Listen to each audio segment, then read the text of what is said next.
De la mañana y estamos en comunicación con el concejal Ubaldo García. Muy buenos días, Ubaldo. ¿Qué tal? Ezequiel García y Pablo de Vacua te saludamos. Buenos días, Ezequiel. Buen día, Pablo. Bueno, saludo a la audiencia y feliz año ante todo. Feliz año para vos también, Ubaldo. Bueno, has tenido fuertes declaraciones durante el fin de semana y en la jornada de ayer preguntamos uno de los temas con respecto a estas promesas, ¿no? Por ejemplo, el matadero que habías comentado, que se prometió algo a hacer en 2 años y todavía no se había hecho, donde el concejal del radicalismo ofrecía, por ejemplo, la idea de poder crear un frigorífico local. Sí, tal cual. Son temas muy importantes para Olavarría que están sin resolver en 8 años de gobierno de la gestión Gali. Bueno, realmente nos preocupan y producto de eso a veces vemos que las declaraciones del oficialismo van a contramano de lo que se visualiza como la realidad. Entonces nos preocupa porque muchas veces cuando en un gobierno hay cosas mal y se reconoce y se trata de resolver, uno dice, bueno, vamos a ir mejorando. Ahora, si uno niega la realidad o ve una realidad paralela, y bueno, ahí ya no hay posibilidad de que las cosas mejoren. Entonces ahí es cuando a nosotros nos preocupa sobremanera y bueno, tratamos desde nuestra visión echar luz sobre la situación y bueno, a partir de ahí es que surgen estas declaraciones. Te digo, el caso del matadero es uno de los temas que bueno, se ha anunciado reiteradamente la obra, no hay ningún avance. Olavarría tampoco tiene un balneario, tema que también lo hemos hablado reiteradamente en el Consejo Deliberante. Hoy los vecinos de Olavarría no tienen un espejo de agua donde poder pasar el verano. Recién se está anunciando la obra de Colonia San Miguel. Va a tener efecto para el 2023, para diciembre va a ser que se realizará. Como también nos preocupa el aumento del 43% de las tasas, que lleva una tasa de servicio urbano a más de 4.000 pesos. Hoy cualquier vecino que junta las boletas para pagar ve que paga la luz, paga el teléfono, paga servicios urbanos. Si las pones de mayor a menor, le queda la más significativa, prácticamente pasa a ser servicio urbano. O sea, es una situación realmente preocupante. A partir de lo que servicio urbano es la contraprestación de la recolección de residuos, vemos que, como vos bien sabrás, Ezequiel, hemos tratado de pedir el expediente del contrato de concesión del servicio que se licitó a fin de año y no hemos tenido acceso. A la fecha de hoy no hemos tenido acceso, lo que hace ahí una falta de transparencia, más allá de la fecha, de que porque hay una licitación en el medio. Yo creo que eso se tendría que haber trabajado de cara a la gente. Es que no hay secretos para trabajar. Yo creo que los beneficiarios de los servicios es la población y hay que tratar de trabajar con la gente, con las sociedades de fomento, dialogar. Yo le pregunto hoy a quién consultaron para la concesión del servicio de recolección de residuos.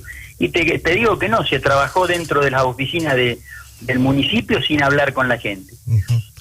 Así que son muchas las cosas realmente, Ezequiel, que nos preocupan y bueno, a partir de eso uno trata de hacer algún tipo de declaraciones donde la gente pueda ir teniendo, digamos, campanas que suenen y ver cuál es la realidad. Sí, igual recordemos que también en la sesión de presupuesto la principal crítica era que el transporte Malvinas pedía más de lo presupuestado dentro del presupuesto, ¿no? Sí, hoy significa más del 10% del gasto, 1.700 millones se va el servicio, y fue, o sea, las licitaciones se abrieron por más de 1.800 millones mensuales. O sea, eso requiere de una revisión. Hay ciudades muchísimos más grandes. A mí no me gustan las comparaciones lineales entre localidades porque muchas veces hay muchísimas diferencias, pero igualmente hay que ir mirando y observando. Hay casos como Mar del Plata, como Tandil, como el mismo Córdoba. Córdoba creo que tiene algo de 10.000 millones, una ciudad que tiene más de 1,5 millones de habitantes. O sea, gasta 4 veces más con 15 veces más de población. O sea, ahí vemos digamos, asimetrías respecto del servicio, que creo que eso hace que después el vecino tenga en su mesa, en el momento de pagar las boletas, una boleta de servicio urbano de más de 4.000 pesos en la zona 1. Así que ahí yo creo que eso es lo que nos preocupa. Son cifras que empiezan a ser muy significativos. Sí. Cuando te vuelvo a decir, paga teléfono, luz, gas, la boleta que más significa hoy va a ser servicio urbano prácticamente, no, igual de las básicas. También servicios de comunicaciones ha aumentado bastante, ¿eh? Todo lo que tiene que ver con cable fue uno de los aumentos, digamos que las privadas concentradas, ¿no? El grupo monopólico sí. Fueron las que aprovecharon para dar el zarpazo. Recordemos que estos aumentos se dan cada vez que el servicio de comunicaciones, el ente, el ENACON, los habilita. Y por ejemplo, ayer una de las charlas que tenía en el día de ayer era con respecto a que la luz vino con aumento para algunos olavarrienses también.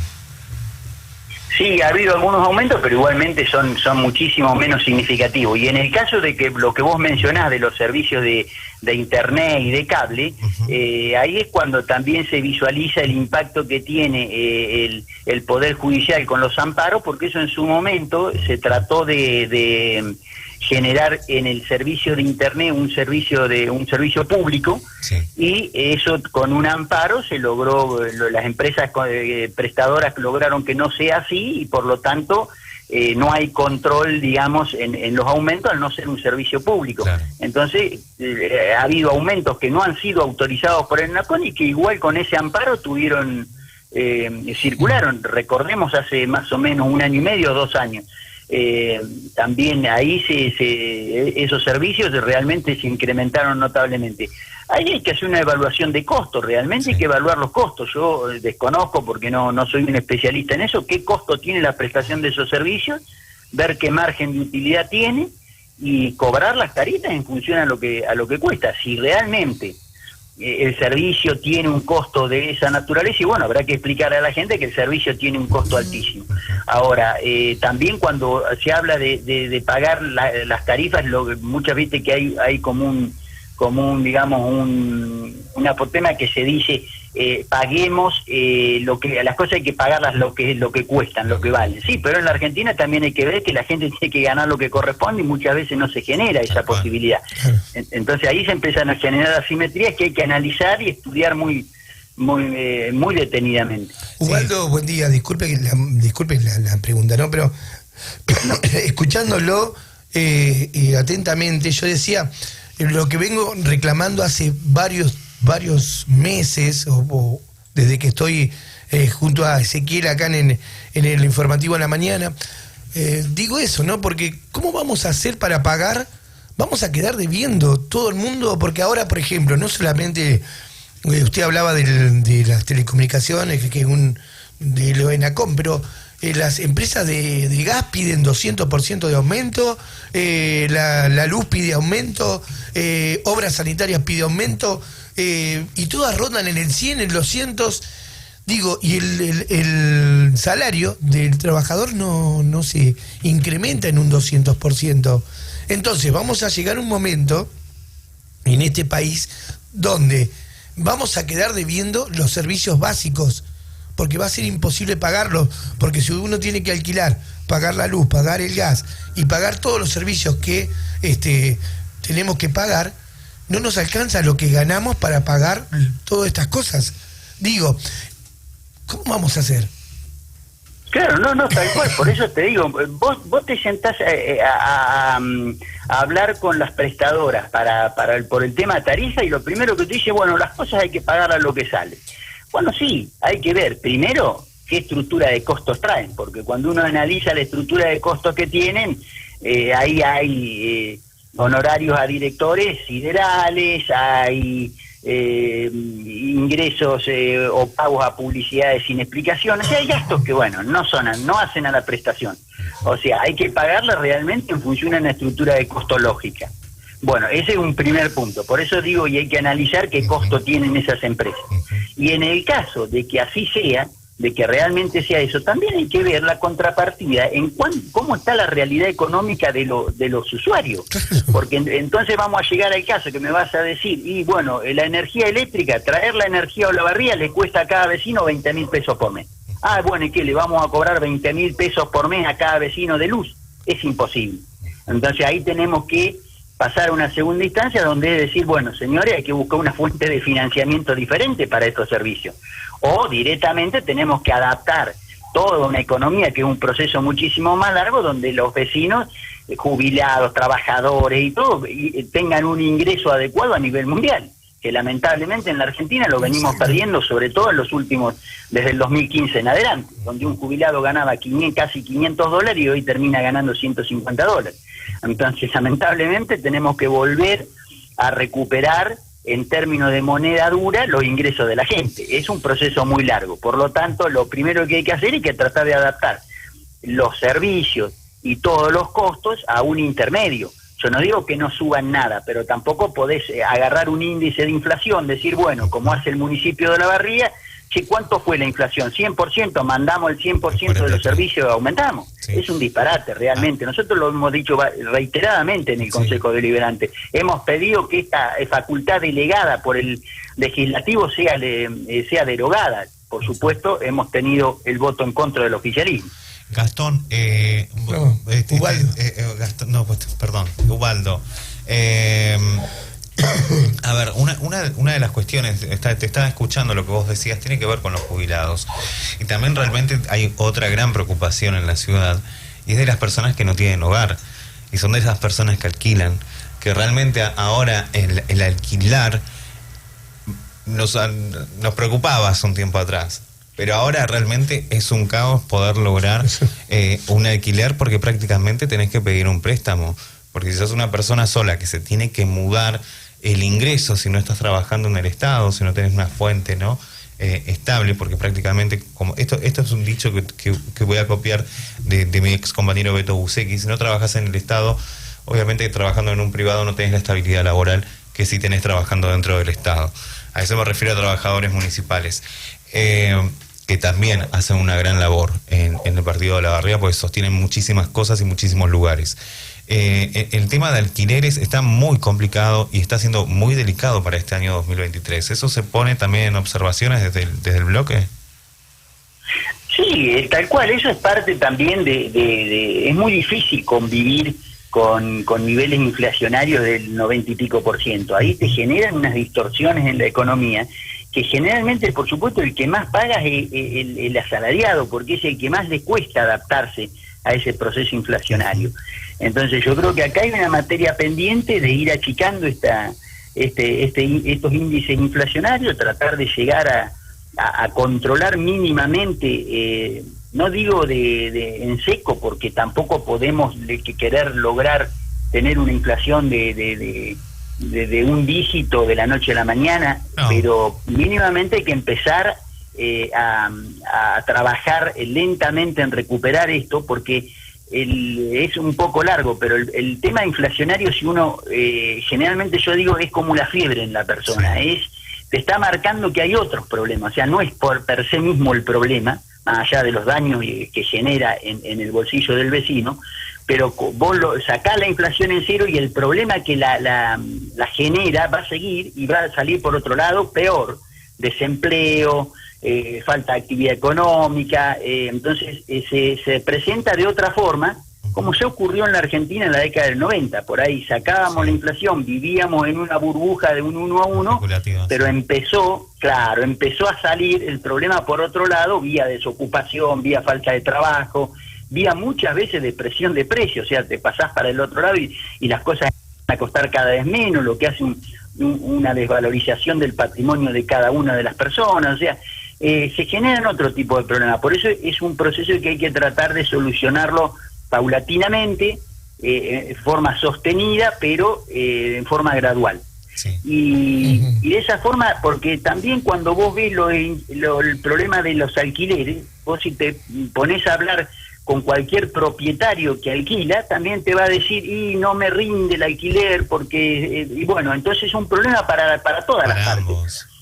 Para ambos. Y fíjate que ha habido muchas propiedades, si vos ves en Olavarría, la cantidad de propiedades en ventas que hay. Vos ves, sí. Vas recorriendo la ciudad y ves el cartel de venta de uno por cuadra prácticamente. San Vicente es uno habla de los barrios con más carteles de venta, por ejemplo, que he visto. Claro, eso habla de una situación difícil. No hay compradores porque al tener este nivel de inflación no podés tener acceso al crédito, y por lo tanto aquel que tiene la propiedad como inversión tampoco le resulta rentable esa inversión. Sí. busca inversiones alternativas que por ahí le pueden generar en forma más rápida una ganancia superior. Sí, y con respecto a este fin de semana, iba a haber una visita a las casas TUI preindustrializadas, donde no hubo algunos casos que no estaban muy a gusto con respecto a lo que vieron en las construcciones, algo que desde el espacio ustedes vinieron trabajando arduamente. Sí, el tema de las TUBIs, lo último que sabemos que de la visita surgieron que hay 4 que prácticamente están destruidas, están para rehacerlas de cero y no van a poder ser entregadas en este nuevo plazo. Esto es una nueva preocupación que se suma a esto que viene siendo sucesivamente un problema tras otro. Vos bien sabés, Ezequiel, que desde el interbloque en una sesión especial el concejal Maximiliano Wenner y Mercedes Landívar, compañeros del interbloque, hablaron y presentaron allá por mayo del 22, o sea, hace casi un año, el tema de la problemática que estaba presentando esta construcción. Sí. Muchas de las resoluciones y pedidos de informe de ese momento fueron rechazados por el oficialismo, negando la situación. Cuando a nosotros nos molesta mucho esas situaciones, porque nosotros lo que tratamos es que esto se solucione, sí, y se soluciona en forma. Entonces ni siquiera te escuchan, niegan la situación. En su momento dijeron que la política había metido la cola, o sea, y esto resultó que Maximiliano, me acuerdo que hizo una descripción del pliego de base y condición y de los antecedentes de la empresa y lo que podía ocurrir en función a esos antecedentes, y fue textual lo que pasó. Lo que había pasado. O sea, claro, porque no tenía la empresa la debida, digamos, antecedentes para efectuar ese tipo de obra, una obra que es un sistema de construcción novedoso, nuevo, pero que requiere de empresas que tengan la capacidad para hacerlo, sí, sobre todo teniendo en cuenta que estás trabajando con fondos de los vecinos, de los adjudicatarios que requieren una vivienda, o sea que es una situación de extrema urgencia. En eso el intendente manifiesta que, bueno, con lo que pagaron hoy no se puede comprar ni el terreno. Y a eso hay que salir a responder, porque en realidad está viendo a los adjudicatarios como agentes financieros que están en búsqueda de negocio financiero y, bueno, hicieron un buen negocio financiero. Los vecinos lo único que quieren es una vivienda. O sea, acá no quieren hacer ningún negocio financiero. Lo que quieren es que se le entregue una vivienda y de esa forma poder pagar los créditos que tomaron para adjudicar o dejar de pagar el alquiler, que no es una cuestión menor, como vos bien lo decís. Sí. Ezequiel, hoy es significativo el pago del alquiler en un bolsillo de un trabajador. Por lo tanto, ¿qué pasa? Si en 180 días vos hacés tu proyección, decís, bueno, yo en 180 días, como se le dijo en su momento, sí, voy a dejar de pagar el alquiler, me instalo en la casa que me entregan, con esa plata empiezo a pagar el crédito que saqué con un periodo de gracia, o le pago a un familiar que me prestó, o puedo decir, con eso empiezo a mejorar esa construcción, porque también después hay que seguir haciéndole cosas a la casa. Ese programa que tenía la persona se derrumbó totalmente con estos atrasos. No se puede jugar con eso, porque es el bolsillo del adjudicatario que sueña con la casa, no con un negocio financiero. Entonces eso también nosotros tenemos que salir a ser muy claros y responder, porque lamentablemente parecería que, bueno, que se pongan contentos los adjudicatarios porque hicieron un buen negocio, hoy tienen una casa por lo que vale un terreno, y no es así, no es así. No, y desde el otro lado, claro, y desde el otro lado, desde las arcas municipales, hoy tenemos que ver que nosotros, por supuesto, aplaudimos cualquier política de vivienda que el gobierno municipal de Olavarría no ha hecho en 8 años, no ha entregado una vivienda. Dejémonos, en municipios vecinos, La Prida, Peguajó, tiene una política de vivienda muchísimo más activa con muchísimo menos recursos que Olavarría. Pero nosotros tenemos que saber que si le entregan la vivienda a la gente, en tiempo y forma, porque si no, y con los recursos que el Estado gaste, lógico. Hoy tenemos, vos bien sabés, que la nueva contratación de esta nueva empresa, tenemos que hablar de 50 millones más. Ahora tendríamos que hablar que va a haber que pagar adicional en la reparación de esas otras 4 casas. Rápidamente podemos decir que eso va a tener un costo de no menos de 30 millones más. O sea, se nos están yendo 80 millones más del municipio en función a la reparación de las cosas que se hicieron mal. O sea, sí, realmente cada casa le está saliendo más de 10 millones al municipio de Olavarría. No a los adjudicatarios, porque los adjudicatarios ya pusieron un ingreso y hay pactada una cuota. O sea que cualquier diferencia a partir de eso la pagan todos los vecinos de Olavarría. Con el impuesto. O sea, hay que tener cuidado con esas apuestas que hace el Ejecutivo, porque esas apuestas le está saliendo a los vecinos 80 millones cada apuesta. Realmente pretendemos que esto tenga un nivel de análisis muy superior al que se está haciendo. Llegar a gobernar desvirtúa la realidad. Digo, porque la Municipalidad de Olavarría dice que, en este caso, que algo que por ahí, haciendo un análisis como los estás haciendo vos, no es tan así como se dice. Y por otro lado, a nivel nacional, un presidente diciendo que la inflación está en la cabeza de la gente, pero que no es así. Vos decís, pero tan desvirtuado está la política de lo que las necesidades de la gente, tan diferente la visión que tiene la política con lo que le pasa a la gente. Digo, escuchando todas estas cosas, digo, se ve que la política tiene un análisis que no es lo que le pasa a la gente en la diaria. Mira, Pablo, vos sabés que me dedico a la política. Yo no soy político, yo vengo del ámbito privado. Yo tuve más de 25 años trabajando en el ámbito privado, por circunstancia, he hecho política toda mi vida, pero digamos desde la militancia, y en los últimos años me ha tocado ejercer el cargo de concejal. He seguido con actividades porque yo siempre sigo con mis actividades, y ese contacto con la realidad diaria no lo he perdido. Es una realidad, Pablo, que parecería que en muchos casos se vive en una burbuja donde parecería que se aíslan totalmente de esa realidad. Yo entiendo que puede ser difícil porque muchas veces ese contacto diario en la vorágine de la gestión muchas veces es posible que se pierda, y bueno, y ahí se generan estas declaraciones o este tipo de situaciones donde realmente sí, los vecinos ven que se vive alejado de la realidad, porque no se entiende cuál es la problemática, y quizás ahí también, Pablo, sea el problema de las malas decisiones que se toman. Exactamente. Yo creo que si uno pierde palpar la realidad de lo que le está pasando al vecino, y bueno, las decisiones siempre van a ser equivocadas. Hay que estar al lado de la gente, ver bien qué está pasando, cuál es la realidad, comprenderla realmente, y a partir de ahí las decisiones podrán ser buenas o equivocadas, porque errores podemos cometer todos somos seres humanos y nos equivocamos, pero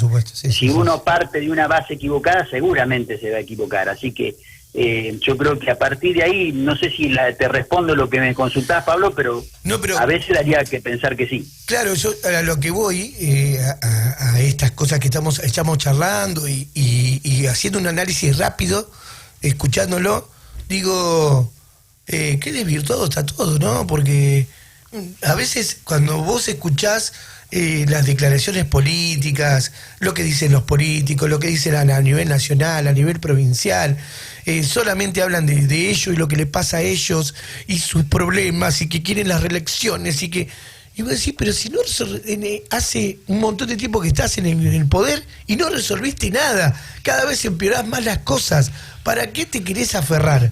Digo yo, y escucho estas cosas, y escucho estas declaraciones, y hacemos estos análisis, pero sencillos, en el aire, porque ni siquiera estamos con una calculadora haciendo un análisis milimétrico de las cosas. Y vos decís, ¿qué diferencia hay entre lo que uno cree o lo que uno le pasa contra lo que le pasa a ellos? Hablando de estos análisis que hacemos, como por ejemplo escuchándolo a usted, Waldo. Sí, yo igualmente, mirá, yo veo y converso con muchísimos compañeros de gestión ahí en el consejo, del mismo ejecutivo en muchos casos.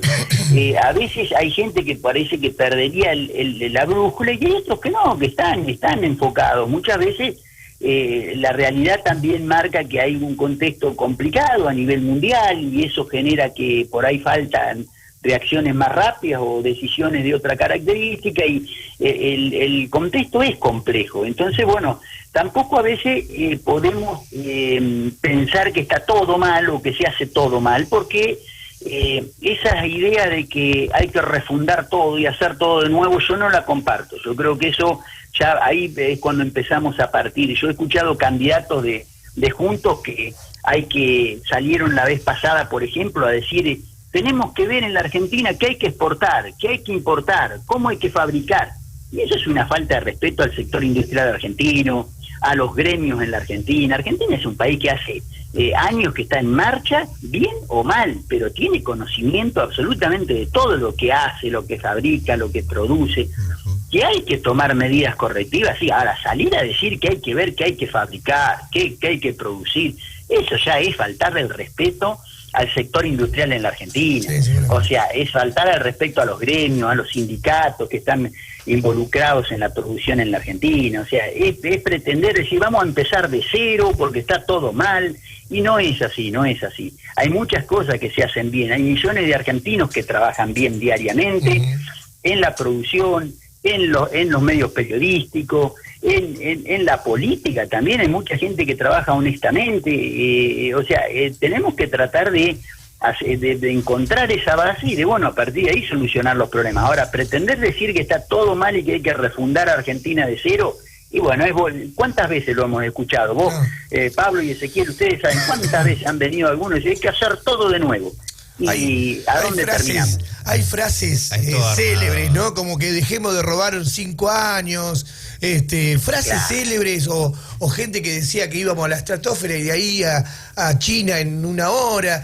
Bueno, hay cada disparate que hemos escuchado. Hay disparates. Entonces, pasa que también, digamos, el último comentario que hago, pues nos hemos extendido, pero lamentablemente, ojalá antes de estas elecciones 2023 todos los partidos políticos firmen un consenso. Decir, no digamos más de decir, el país está así, bueno, yo propongo esto, podemos ir por esto, esto sigue, esto no sigue. Porque lamentablemente también está la destrucción de las cosas que se hicieron bien y las cosas que no le gustaba un color político las destruyó. Y lamentablemente quedamos en sectores, ¿no? Obviamente vulnerados. Y lamentablemente, acá lo más preocupante, tal vez en Olavarría parece ser que no hay tanta pobreza. La gente pobre sigue siendo más pobre y la clase media lamentablemente sigue siendo la más afectada. Entonces no hay nada justo. O sea, lamentablemente todos olvidaron de que hay necesidades, y hay necesidades de todos los sectores donde se necesita un respiro de estabilidad, ¿no? Es lo que necesitamos. Sí. Yo creo, Ezequiel, si me das un segundito más, te comento. Yo creo que lo que yo pienso es que tendríamos que tener la capacidad desde todos los sectores políticos. Hoy hay 2 grandes frentes políticos, que es el Frente de Todos, Juntos por el Cambio, realmente ponerse de acuerdo en un conjunto de políticas de Estado que no se puedan modificar, que sean políticas que el empresariado, los trabajadores, los cuentapropistas, todos sepan que, bueno, este es el rumbo, por acá vamos. Ahora, si vamos para un lado, al otro día agarramos, damos vuelta en 180 grados y volvemos para atrás, y bueno, la gente no sabe ni dónde está parado, así no. Entonces, yo creo que eso habría que ver, pero con un sentido de estar en favor del beneficio de la gente, de la población, de los trabajadores y también de la patria. Si lo podemos lograr, que hay mucha gente en todos los espacios que piensan en la grandeza de la nación, que piensan en Argentina, que piensan en los trabajadores, en todos los sectores políticos. Entonces es esa la gente. Ahora, lamentablemente, y hay algunos que no, que tienen intereses creados, intereses muchas veces transnacionales, y que, bueno, son los que empiezan a poner las piedras desde una economía que está globalizada y que quizás no como antes, pero sigue y se intenta esa globalización en beneficio de las grandes potencias, y a partir de ahí empiezan los problemas.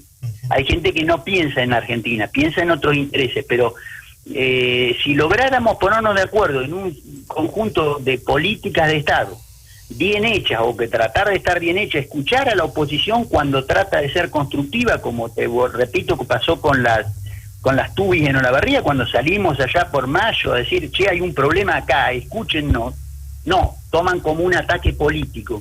Y bueno, entonces así es muy difícil porque realmente no se escucha, no se escucha a la oposición, no se escucha a la gente, porque en realidad nosotros estamos de paso en la función. Sí. El consejo es la gente, somos los representantes de los vecinos de Olavarría en forma permanente. Hoy nos toca a nosotros, mañana serán otros compañeros los que estén, y hay que escucharlos porque esa es la voz de la gente. Si no escuchamos eso, es abstraernos de eso que decíamos hoy, Pablo, de que parecería que hay un sector político que está en otra dimensión. Sí, están en otro, juegan en otro equipo.